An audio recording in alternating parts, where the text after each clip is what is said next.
Okay. So here we are at the home of Rachel Joyce Photography.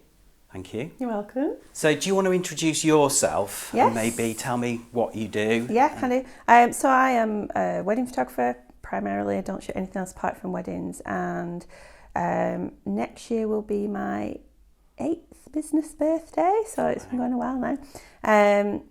And for the past 3 years or so, I've been running marketing workshops and mentoring, trying to help people sort of battle marketing demons, because most of us have not got into weddings or photography from a point of view of knowing how to run a business. So we're all kind of winging it. Marketing is one of those words which I guess, I'm not saying it's a divisive word, but it's one of those words which can mean lots of different things to lots of different people. Yeah. I think the context I wanted to talk about today was obviously to get some of your expert guidance, and just to say how fantastically helpful I found your bootcamp course. Primarily what it did for me was confirm where my thinking was up to with marketing, which was, I know it's something I need to do. I know it's something I do in a very unstrategic, kind of random, let's throw some money at Google, let's boost a Facebook ad, let's quickly make some Instagram content.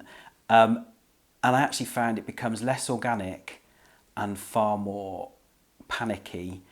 And I was coming around to thinking it actually needs to be strategic. So can you maybe talk a little bit about strategy and maybe your thoughts on how people can get hold of what it is and what we think it might be and what it isn't? Well, I think the thing to say, first of all, is that most people feel that way.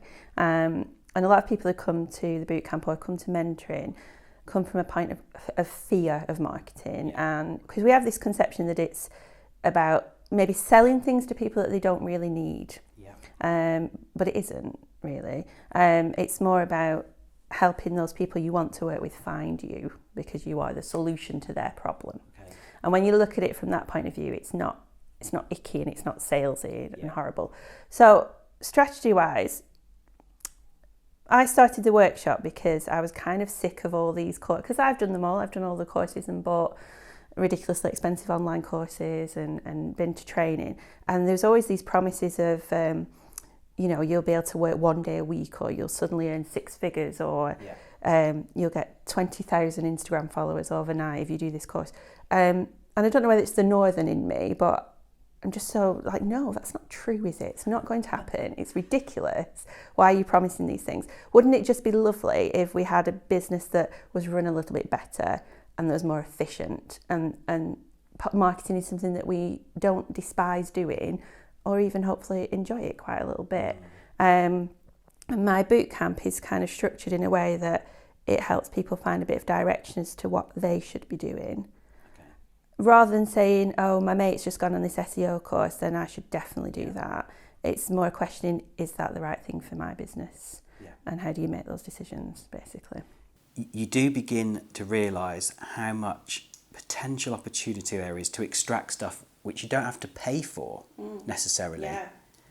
And maybe you could talk about this, is if you just organise what you want to get out of it. So for example, I'm just trying to think of a way of making this understandable to, say, videographers, not that it wouldn't be accessible to photographers, but I've often thought, I'll shoot a wedding, I'm not going to have as much potential material to blog about, to put up immediately, because I know photographers sometimes do a quick look, or what do you call it, a sort of a, like within a couple of days, which is a great marketing tool, isn't it? Because you've got all that momentum from the wedding, you've got all the guests who are going to, so you've got an audience who's immediately, oh, these are amazing, still excited about it, still a novelty to see it, and then you might edit those 4 to 8 weeks later, so you can filter stuff out. But in actual fact, it's no different for videography. You've still got content. If I shoot in 4K, I'm not saying that I should take 4K stills and use them as prints, although people do. But I'm saying actually there is material you could be using. So could you maybe just talk about how you can use the stuff you get from a day? Yeah, of course. And the different platforms. And again, not wishing for you to give too many secrets away from your course, but just some practical points maybe. Yeah, so I mean, this is actually something I don't cover in the course, because You know, you have to fit it into a day, as you find there's quite a lot in it already. But it's something we did talk about in the co-learning day last week. And it's about being tactical with your marketing and getting over that idea that you have to do absolutely everything. Yeah. So one of the things that we talked about in the co-learning day last week was creating your own marketing workflow.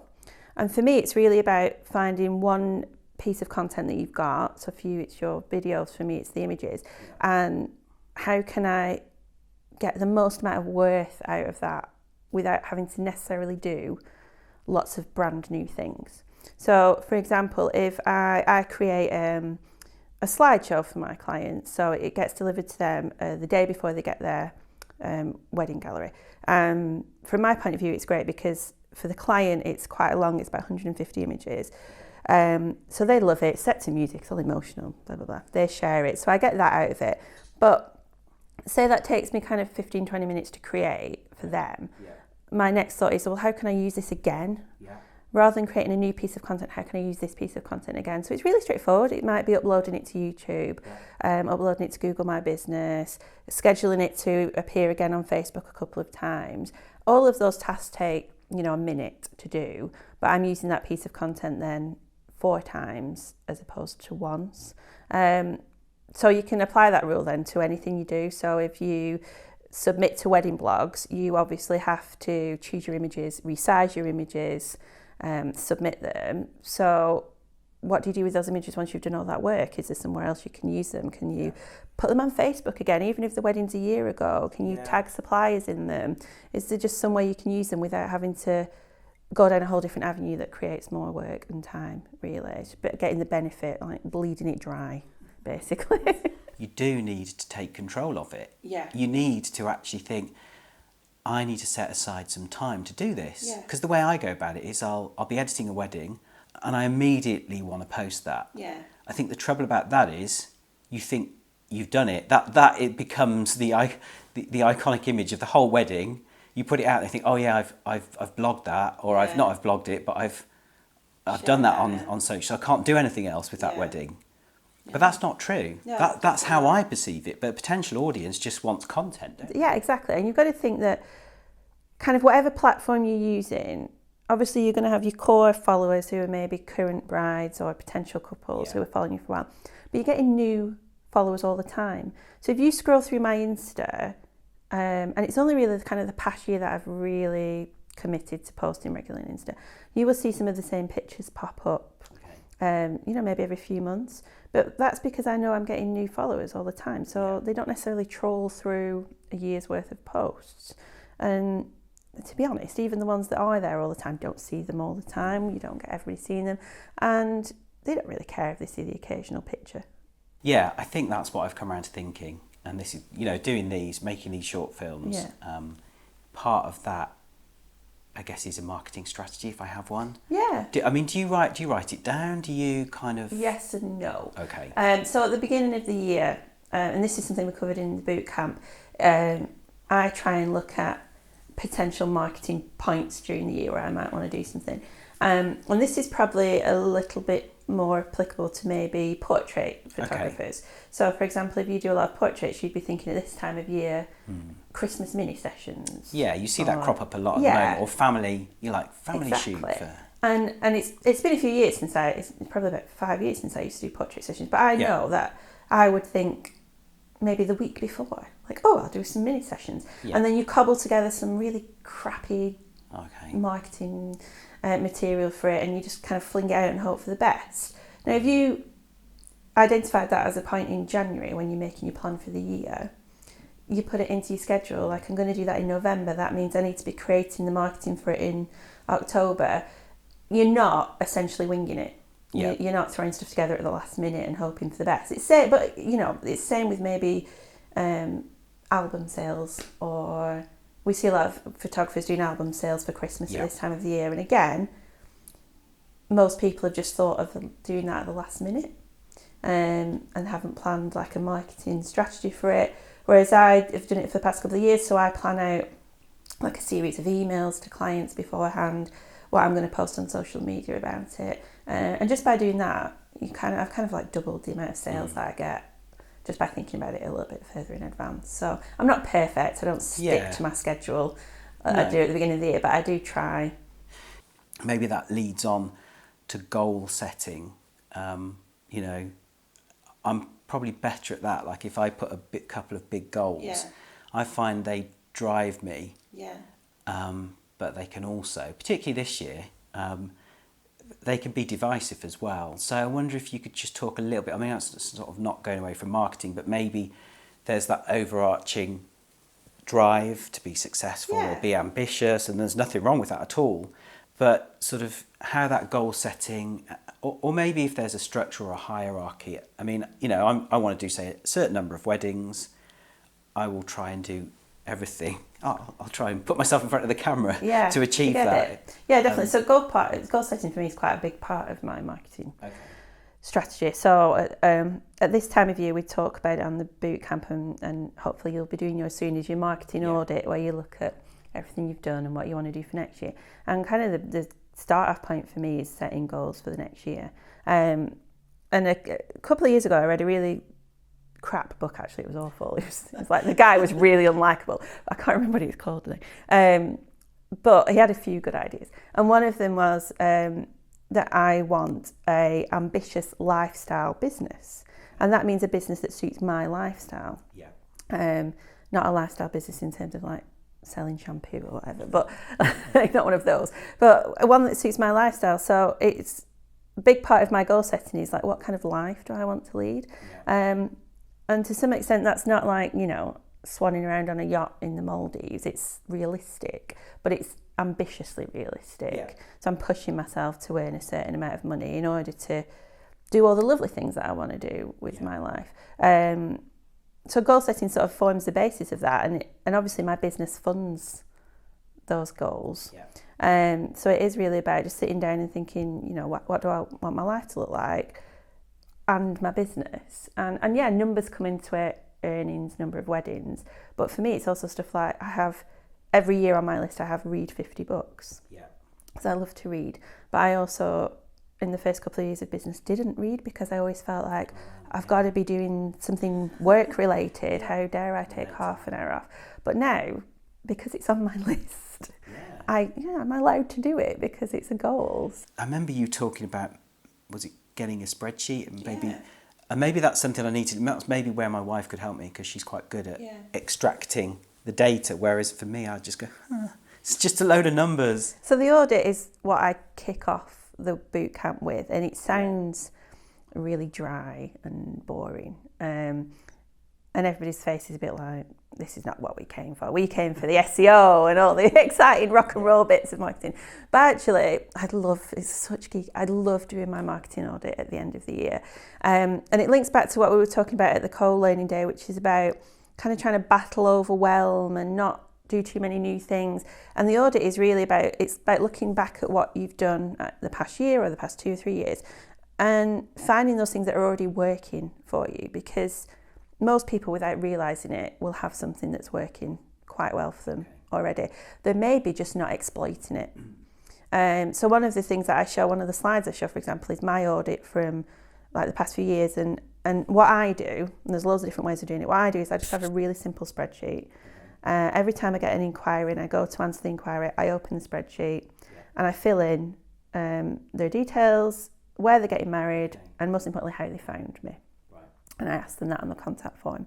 And that just generates my data for the end of the year, so I can see I've got X number from Google, X number from Instagram. But it will throw up the odd occasional one that you hadn't thought of. So this year for me it's YouTube. I've had a few queries from YouTube, which if I didn't do that exercise and see it in black and white, they would get lost in the midst of all the Google inquiries. However, some people you do, I think some of the CRM software, things like Light Blue and Studio Ninja, I think they have a facility where you can kind of make a note where people have found you. You can do it through analytics. You can see where your traffic's coming from, but that's not as always easy to see which converted into an inquiry. But maybe that's a place for me to start, is look at where those inquiries are coming from, even the ones that don't convert. That's it. And then you do go a step further, and that's the spreadsheet makes that quite easy as well, because you can then say, okay, I've got these inquiries, which one of them did convert?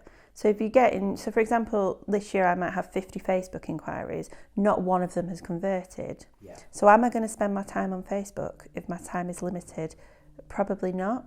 Whereas Instagram inquiries have a much higher conversion for me than Google inquiries. But I get more Google inquiries, so it's kind of a numbers game. But having that data to hand is the basis then for the decisions that you're going to make for the next year, because one of the big things that people find scary about marketing is it feels like you should be doing absolutely everything, and you can't. I don't. You cannot. So if you can look at your data and say, Instagram's really working for me, Google's really working for me, obviously that's where I'm going to put my time first. If you gather the evidence, that's the point. It's that it's very easy to jump on a bandwagon. Yeah. If someone influential says YouTube's the way to go, Yeah. Instagram's the way to go, actually your inquiries might not be coming from there. Yeah. I mean, I think Pinterest is a great example of that. Pinterest has been, like, for photographers, has got a bit of hype. Yeah. In the past couple of years, like, you could be really getting tons of visitors and da-da-da. But actually, I found it hasn't worked at all. And it might be partly I'm doing something wrong. There's you never dismiss that idea. But I spent quite a lot of time last year pinning new pictures and links to my website. And it brings loads of traffic, lots of traffic, but no inquiries. And I think that's partly because how people use Pinterest. Yeah, they're gathering, it's inspiration, quick. Yeah. It's not necessarily to search for a supplier. And they might be at the beginning of their journey. Yeah. So it's no bad thing to try new avenues at all. And getting the traffic's no bad thing, but am I going to continue spending a lot of time on that? No, because it doesn't convert into inquiries. Okay, here's a question which just come to me. Just sort of a devil's advocate question, really. But it's kind of, some days I just feel if I could take the budget I'm spending on Google Ads and whatever other budget I might have and just go, right, there's a lump of money, just throw it at someone and get them to do it. That's obviously one way, but I think it's trust, isn't it? Yeah. It's trust, and also, is a company going to necessarily represent you? Are they going to understand you? So maybe that's just what's gone through other people's mind. Maybe you could talk to that about just employing someone else to do it. I mean, what would you say? I say there's nothing wrong with spending money. Okay, and there's different ways you could do that. I mean, I know a photographer who used to spend about £3,000 a year on blog directories and advertising, but booked 40 weddings a year from it and didn't have to do anything else. She wasn't sat at home blogging or doing Instagram. Exactly, yeah. She had all that. She literally threw her money at somebody, threw some pictures. It filled her diary. Great. It doesn't work necessarily as much anymore, but at the time it was lovely. So if you could find a company that actually did what they said. I mean, years ago I used an SEO company. They were a bit shit. They caused some problems. So it's really hard to find a company that are trustworthy enough. But there's other things you can do. There are things you can outsource, maybe not your whole marketing strategy, but, we have I'll give her a plug. We have a great girl in our marketing group, Hannah Kennedy, who does copywriting for blogs, and she writes blog posts for people. She's far too cheap, Hannah. Put your prices up. Put your prices up. But all the people who use her don't want me to say that, sorry. Don't put your prices up. If you've got something like that, a blog is such a valuable piece of content, but you can't do it or you don't want to do it or you're spending too much time on them, to outsource that piece of work is so worthwhile. But there's other ways of doing it. I mean, this is something that I went through at the co-learning day, where you list all the jobs in your business. So you literally make a list of all the tasks in your business, and then you split them into jobs that absolutely have to be you, and jobs that can be somebody else. So, going out to film a wedding kind of has to be you. Yeah. But does, writing a blog post have to be you?